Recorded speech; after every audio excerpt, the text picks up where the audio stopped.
കഴിഞ്ഞ ദിവസം ഖത്തറിൽ അപ്രതീക്ഷിത ആക്രമണം നടത്തി ഇസ്രയേലിന് നേരെ തിരിഞ്ഞ് GCC രാജ്യങ്ങൾ. ദോഹയിലെ ഇസ്രയേലി ആക്രമണത്തിന് പിന്നാലെ ഖത്തറിന് ഐക്യദാർഢ്യവുമായി GCC രാജ്യങ്ങൾ രംഗത്തെത്തി. സ്വയം പ്രതിരോധിക്കാനുള്ള അവകാശം ഖത്തറിനുണ്ടെന്ന് വിദേശകാര്യമന്ത്രി മുന്നറിയിപ്പ് നൽകി. ആക്രമണത്തെ എല്ലാ GCC രാജ്യങ്ങളും അപലപിച്ചിട്ടുണ്ട്.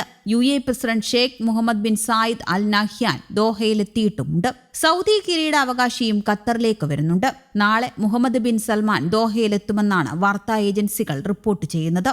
ജോർദാൻ കിരീടാവകാശി ഹുസൈൻ രാത്രിയോടെ ഖത്തറിലെത്തും. അതേസമയം ആക്രമണം ബെഞ്ചമിൻ നെതന്യാഹുവിന്റെ മാത്രം തീരുമാനമെന്ന് അമേരിക്കൻ പ്രസിഡന്റ് ഡൊണാൾഡ് ട്രംപ് പറഞ്ഞു. അതിനിടെ ആക്രമണത്തെ ന്യായീകരിക്കുകയാണ് ഇസ്രയേൽ. തിരിച്ചടിക്ക് സജ്ജരെന്ന ഖത്തർ പ്രധാനമന്ത്രിയുടെ പ്രതികരണത്തിന് പിന്നാലെ യുദ്ധഭീഷണിയിലാണ് പശ്ചിമേഷ്യ. സംഘർഷം രൂക്ഷമാകുമോ എന്ന ആശങ്കയാണ് ഇന്ത്യക്കുള്ളത്. അമേരിക്കയുമായി സഖ്യത്തിലുള്ള GCC രാജ്യത്ത് ഇസ്രയേൽ നടത്തിയ ഏകപക്ഷീയമായ ആക്രമണത്തിലെ രോഷം അറബ് മേഖലയിലാകെ പടരുകയാണ്. വിവിധ രാജ്യത്തലവന്മാർ ദോഹയിലെത്തി പങ്കുവയ്ക്കുന്നത് ബെഞ്ചമിൻ നെതന്യാഹുവിനെതിരായ അമർഷമാണ്. സ്വന്തം മണ്ണ് സംരക്ഷിക്കാനുള്ള ഏത് നടപടിയും പിന്തുണയ്ക്കുമെന്ന് ദോഹയിലെത്തിയ UAE president Mohamed bin Zayed Al Nahyan ഉറപ്പ് നൽകി. ഇസ്രയേലിന്റെ ക്രിമിനൽ നടപടിയാണെന്ന് സൗദി അറേബ്യയും തുറന്നടിച്ചു. ഇസ്രയേലിനെതിരെ UN രക്ഷാസമിതിക്ക് കത്തയച്ച ഖത്തർ മധ്യസ്ഥ ചർച്ചകളിൽ നിന്ന് പൂർണ്ണമായി പിന്മാറുമോ എന്നതാണ് ഇനി അറിയേണ്ടത്. ഹമാസ് നേതാക്കളെ കൊലപ്പെടുത്താൻ കഴിഞ്ഞിട്ടില്ല എന്ന് വ്യക്തമായതോടെ ഇസ്രയേൽ ആക്രമണത്തിൽ നിന്ന് അകലം പാലിക്കാനുള്ള ശ്രമത്തിലാണ് ഡൊണാൾഡ് ട്രംപ്.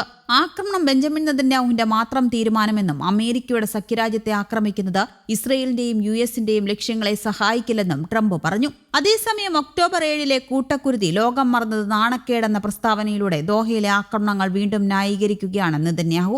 ആക്രമണം യുദ്ധം അവസാനിക്കുന്നതിന് വഴി തുറക്കുമെന്നും ഇസ്രയേൽ പ്രധാനമന്ത്രി ബെഞ്ചമിൻ നെതന്യാഹു അവകാശപ്പെട്ടു. ബന്ദികളുടെ മോചനത്തിനും മേഖലയിലെ സംഘർഷം അവസാനിപ്പിക്കുന്നതിനും പകരം ഹമാസിനെതിരായ ആക്രമണം കടുപ്പിക്കുന്നതിലാണ് നെതന്യാഹുവിന്റെ പരിഗണനയെന്ന് വ്യക്തമാക്കുന്നതാണ് പുതിയ പ്രതികരണങ്ങളും. അതിനിടെ ഖത്തറിലേക്ക് ഇസ്രയേൽ നടത്തിയ ആക്രമണത്തിൽ അതൃപ്തി അറിയിച്ച US പ്രസിഡന്റ് ഡൊണാൾഡ് ട്രംപ് ഖത്തറിനുള്ളിൽ വെച്ച് ഹമാസ് നേതാക്കളെ ആക്രമിച്ചത് ബുദ്ധിപരമല്ലെന്ന് ട്രംപ് ഇസ്രയേൽ പ്രധാനമന്ത്രി ബെഞ്ചമിൻ നെതന്യാഹുവിനോട് പറഞ്ഞു. ഫോണിലൂടെയാണ് ട്രംപ് ഇസ്രയേലിനെ അതൃപ്തി അറിയിച്ചത് എന്ന് മുതിർന്ന വൈറ്റ് ഹൌസ് ഉദ്യോഗസ്ഥരെ ഉദ്ധരിച്ച് വാൾ സ്ട്രീറ്റ് ജേണൽ റിപ്പോർട്ട് ചെയ്തു. ഖത്തറിന് നേരെയുണ്ടായ ആക്രമണത്തിന് പിന്നാലെ ചൊവ്വാഴ്ച ട്രംപും നെതന്യാഹുവും തമ്മിൽ ഫോണിലൂടെ ചൂടേറിയ വാഗ്വാദം തന്നെ നടത്തിയെന്നാണ് റിപ്പോർട്ടുകൾ. അതേസമയം ചുരുങ്ങിയ സമയമാണ് ആക്രമണം നടത്താൻ ലഭിച്ചതെന്നും ആ അവസരം മുതലെടുക്കുകയായിരുന്നുവെന്നും നെതന്യാഹു പ്രതികരിച്ചു. 2 തവണയാണ് ട്രംപും നെതന്യാഹുവും അന്നേ ദിവസം ഫോണിൽ സംസാരിച്ചതെന്നും രണ്ടാമത്തെ ഫോൺ സംഭാഷണം സൗഹൃദപരമായിരുന്നുവെന്നും വാൾ സ്ട്രീറ്റ് ജേണൽ റിപ്പോർട്ട് ചെയ്തു.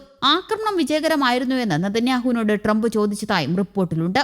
നേരത്തെ US-ന്റെ പിന്തുണയില്ലാതെ ഏകപക്ഷീയമായ ആക്രമണമാണ് ഇസ്രയേൽ നടത്തിയതെന്ന് ട്രംപ് പ്രതികരിച്ചിരുന്നു.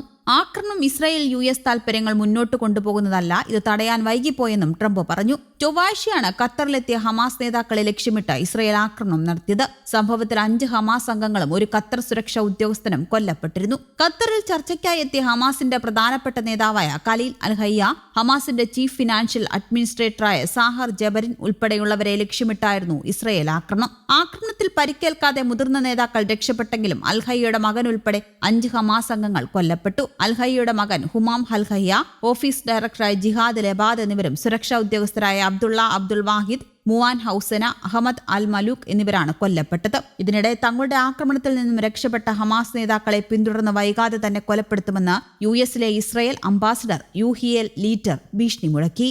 News desk Kerala Kaumudi.